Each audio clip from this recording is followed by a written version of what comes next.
You are being lied to about new construction homes. New construction on the outside may look like you won't have any issues or any headaches, but I can assure you there are plenty of those. And in this video today, I'm going to cover the lies you've been told about buying new construction home. Lies? Yeah, lies. Now let's face it, every home has a surprise, and even in new construction. And in this video, I want to educate you from my 30 years in real estate on what to look for when you're buying a new construction home. And today we're going to cover the costs, the property taxes, the financing, working with that builder's sales agent, and also the resale of a new construction home. Now, first off, you have all heard that new construction will save you on price from buying an existing home. Now let's get into the cost of new construction. Now materials, the cost of those the last few years, especially after COVID, they've just skyrocketed, causing new construction home prices to actually be higher than existing homes. Now, one cost that many aren't aware of up front, and I'm sure we've all done it, you drive around those new home communities, you've seen all those flashy signs and banners as you're driving by these new construction communities, and everywhere these prices are posted, say starting at $600,000 and so forth. And many people see these prices, they hit the brakes, and they rush into that sales office excited about the bargain.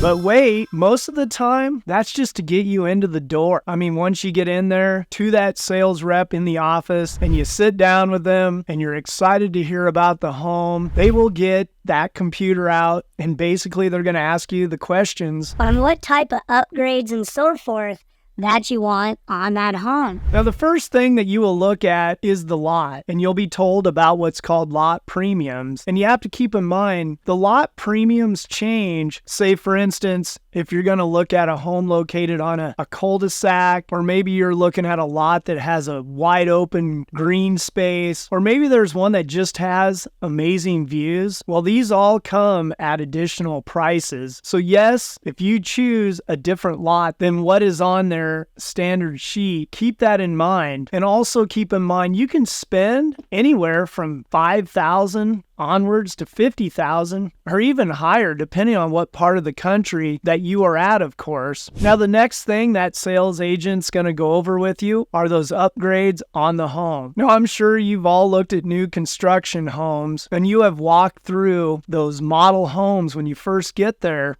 And there's a reason why that they have those homes set up the way that they do. I mean, let's face it, they all have amazing upgrades. They have custom built-ins, high-end cabinets, upgraded light fixtures and countertops, to just say the least. But I hate to break it to you, those are definitely not part of the standard price that you saw as you were driving into that area. Now, when you start adding these upgrades like the cabinets, the light fixtures, sometimes even the electrical outlets and paint colors can be an upgrade, and you can expect to spend anywhere from $30,000 to $50,000, and again, even way above that at the builder's design center just for those upgrades. And keep in mind, this is all added into that initial base price that you first thought was the full price of the home when you first entered that office. Now, here is one thing that I will recommend. If you can do the work yourself, it is always best to just do the builder grade selections, and then later you can go and update that home with your own touches, and you will also save so much money and costs from all that builder markup. Now let's talk about those wonderful real estate taxes. A lot of buyers assume taxes will be lower on a new construction home, only to get sticker shock and a total surprise the following year and even the year after purchasing that new construction home. Yes, when you first look at the property taxes on a new construction home, they may show as little as a few $100s for the year. And the reason why that is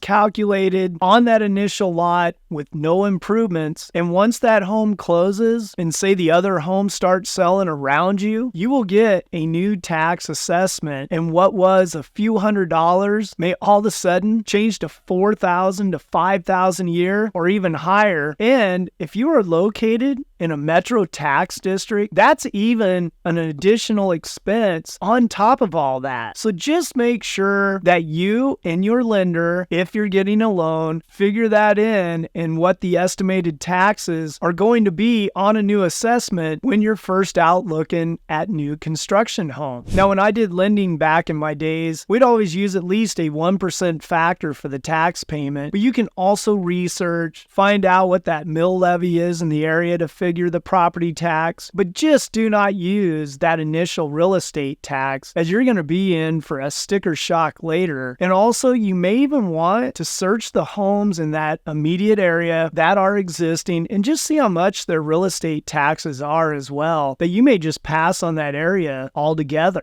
Well, now let's look at the financing on a new construction home. Now, after you finally figured out the home you wish to build, you will now move on to the financing, obviously if you're in need of a loan. Now, that sales agent in the builder's office right away is going to tell you that you have to apply with their in-house lender. And you may have a lender you want to use or have used through the years, but no matter what, most of the time, they will force you to apply again with their in-house lender. Now, to put a carrot out there, the builders will put out these massive incentives, such as paying for your closing costs. Maybe they'll throw in a full finished basement, or they'll throw in some credits at the design center. And sometimes these incentives are $30,000 to $50,000, and they're only available if you use that in-house lender. Now, you may get a better rate elsewhere, but you will obviously look at those incentives and you'll be attracted to those. And if you do go with another lender, you will not, and I stress not, get those incentives. And let's face it, the builder's just packaging those incentives into that price anyway. And most people go ahead, use that in-house lender due to those builder tactics, even though they could get a better loan elsewhere. Now, this part I really want you to pay attention to as part of the lending process, as many people get surprised and they're not very happy with this part of the process. Now, if you have a current home you need to sell to qualify for that new construction home, the builders, most of the time, they'll make it mandatory that you get your home sold within the first 90 days after you sign that first initial contract. Yes, you'll have to do what we all call a double move. And the only way to avoid this is if you are able to qualify with both house payments, and also your earnest money usually will go hard or non-refundable after that 90-day period as well. So keep that in mind, as most people would prefer to wait till that home gets closer to completion, but the builders will not allow that usually, and more than likely you will have to do a double move. And along with all this, you got to think about your interest rate on the purchase of that new construction home. Now, keep in mind, you may not be able to lock in your interest rate till that home is closer to completion. Yes, you may not know what your actual rate is going to be till later. And on top of selling your home and waiting, this puts you at a big risk. So anyway, I want you to keep that in mind, as there are so many moving parts when it comes to financing of a new construction home. Now, once you sign that purchase contract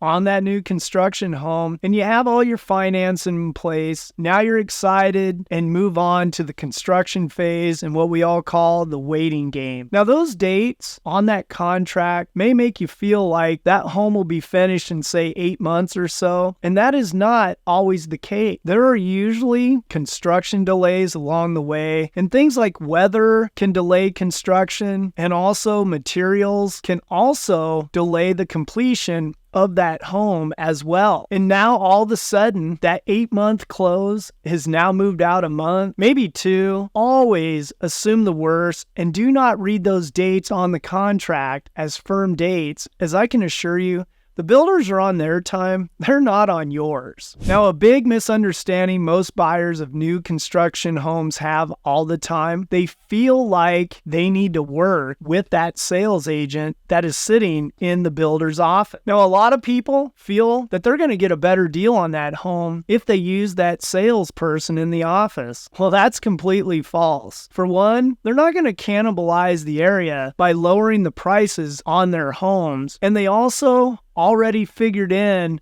that another real estate agent may be involved up front anyway. Now, that sales agent in that builder's office, they work for the builder and they do not work for you. They may seem like they're on your side, but they are not. Now, you can go get a seasoned real estate agent that has experience with new construction to help you on that transaction. And by the way, if you ever need an experienced real estate agent for new construction, go to my contact link in the comments, and I have a great network of experienced agents all over the country for you. Now, you need to have someone that is very well versed on the builder contracts, as they have numerous pages and it is all in the builder's interest, unlike a normal sales contract on an existing home. There are so many clauses and so many things that many people don't understand. Heck, they don't even read, and you could have your earnest money at risk immediately. And I've seen and heard it many times, buyers losing their earnest money and they had no idea why. Now, those sales reps are not going to cover much of this, trust me. You also need that experienced real estate agent that will go to all the meetings, from the pre-drywall to the framing to the day of completion, so they can stay on the issues that need to be addressed, and they need to hold that builder accountable through the whole process. As again, the sales reps in those offices, they're not going to do this. All those sales reps are going to do is they're going to hand you a hard hat and an orange vest and tell you you're free to go out and look at your home as it's being built. But they will never even go out there with you at all, trust me. This is the time that you really need somebody on your side. And also, once that home is completed, you also need to get a thorough home inspection. And yes, you can and you should get an inspection. And you also should get the sewer line checked out. And if you don't push for that, that sales rep will say, oh, it's a brand new line and the county signed off on it. But you need to realize all that construction material in that house, it has to go somewhere. It usually ends up in the main line. And trust me, it will cause blockages. And that is where the agent can help you out. Now, we've all heard the saying, squeaky wheel gets the grease, right? Well, when it comes time for that final walkthrough and that punch list of items to correct and complete, which there will be, even though it's a new home, that sales agent in the builder's office, they won't go out of their way to help you. And sometimes these items, they won't get resolved till maybe a year or so after you close on that home. So I really hope you see where an experienced real estate agent can come in, help you out, and is also on your side. Now, another thing people are misunderstood on is the resale value of a new construction home. Yes, they think as new homes go up all around and they sell, it pulls your values up as well. Well, that can be the case, but selling that home is a totally different situation. If you go to sell that home in, say, a few years, you will be in competition with brand new homes that people may want at the same price as that home is brand new and your home is not. Now, if it's a huge subdivision of new homes, it may take you even longer to sell your home and get the price that all those brand new homes are getting as well. So there you have it. These are all things I've experienced through the years dealing with new construction, and I hope this video helped you understand the important things to consider when buying a new construction home. Now, if I missed something, please comment below, and also click my contact link if you ever need any additional information on new construction homes, or you need a real estate agent out there to help you out. I have connections all over, and we'll see you next time.